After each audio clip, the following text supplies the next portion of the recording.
নমস্কাৰ। পান্না আমি কিয় পিন্ধিব লাগে? পান্নাই আমাক সহায় কৰেনে প্ৰকৃততে? এনেকুৱা বহু কথা আমাৰ জানিবলৈ মন নাযায়নে? নিশ্চয় যায়। যদি হাতত আপুনি পিন্ধি আছে, আপোনাৰ বাবে প্ৰয়োজনীয়নে? এনেকুৱা নানা কথালৈ আজি আপোনালোকৰ মাজলৈ আহিছোঁ। চেনেলটো আগবাঢ়ি যাবলৈ লাগিব মাথো আপোনালোকৰ মৰম আৰু ভাল পোৱা। গতিকে আপোনাৰ এটি লাইক আৰু কমেণ্টে চেনেলটোক যথেষ্ট উৎসাহ যোগাব। আৰু যদি ছাবস্ক্ৰাইব কৰা নাই, অনুগ্ৰহ কৰি যাতে চেনেলটো ছাবস্ক্ৰাইব কৰি দিয়ে। পান্নাক আন বেলেগ নামেৰেও জনা যায়। প্ৰথমে জানি লওঁ পান্না কেনেকৈ ব্যৱহাৰ কৰা হয়। পান্না সোণা বা প্লেটিনামৰ আঙুঠিত বনোৱা হয়। ইয়াক বুধবাৰৰ দিনাখন পিন্ধা হয়। কনিষ্ঠ আঙুলিত পিন্ধিব লাগে। আঙুঠিটো পিন্ধাৰ আগতে শোধন কৰি ল'ব লাগে।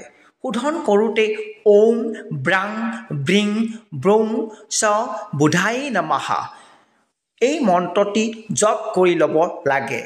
কেঁচা গাখীৰ, গংগাজল, বগা চন্দন, তুলসী, দুবৰি ইত্যাদি মিলাই লৈ আঙুঠিটো ডুবাই মন্ত্ৰটো জপ কৰি থাকিব লাগে। এনেকুৱা কৰিলে আঙুঠিটো শোধন হয়। অৱশ্যে কোনো লোকৰ বাবে পান্না পিন্ধাটো সম্ভৱ নহয়। তাৰ পৰিৱৰ্তে ফিৰোজা, অনেক্স বা সেউজীয়া হকিকো ব্যৱহাৰ কৰিব পাৰে।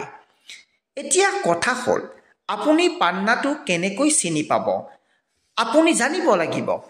পান্না সেউজীয়া ঘাঁহৰ দৰে ৰঙৰ।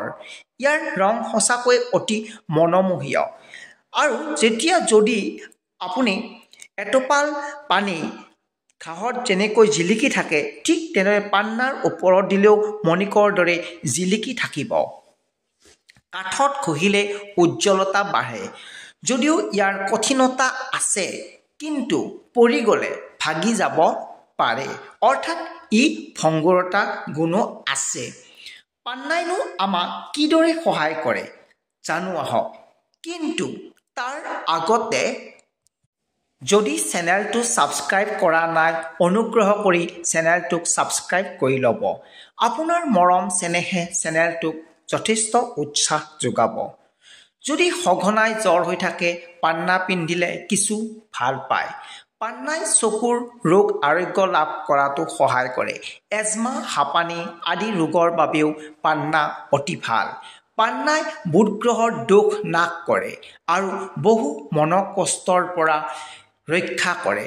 চঞ্চলতা মনক ই স্থিৰতা আনি দিয়ে। কাম ক্ৰোধ নিয়ন্ত্ৰণত সহায় কৰে।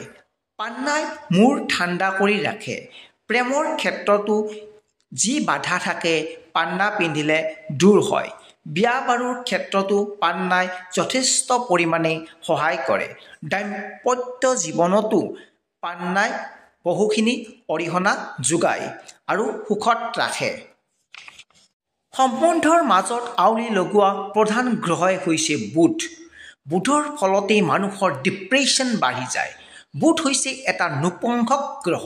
এই গ্ৰহটো শুভ গ্ৰহৰ লগত থাকিলে শুভ আৰু পাপ গ্ৰহৰ লগত থাকিলে অশুভ। প্ৰধান কথা, ইয়াৰ অস্ত নাই। জন্মকুণ্ডলীত ৰবিৰ ওচৰে পাজৰেই থাকে। যদি 10 পৰ্যন্ত অশুভ, তেন্তে 7 ব্যৱহাৰ কৰক। আৰু যদি 20 পৰ্যন্ত অশুভ, তেন্তে 5 ব্যৱহাৰ কৰক।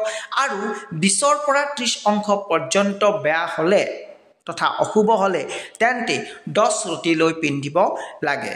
বুধৰ মন্ত্ৰটি হৈছে ওং বুং বুধাই নমঃ। শেষত আপোনাৰ অনাগত দিনবোৰ শুভ হওক, তাৰেই কামনাৰেই ওম নমঃ শিৱায়।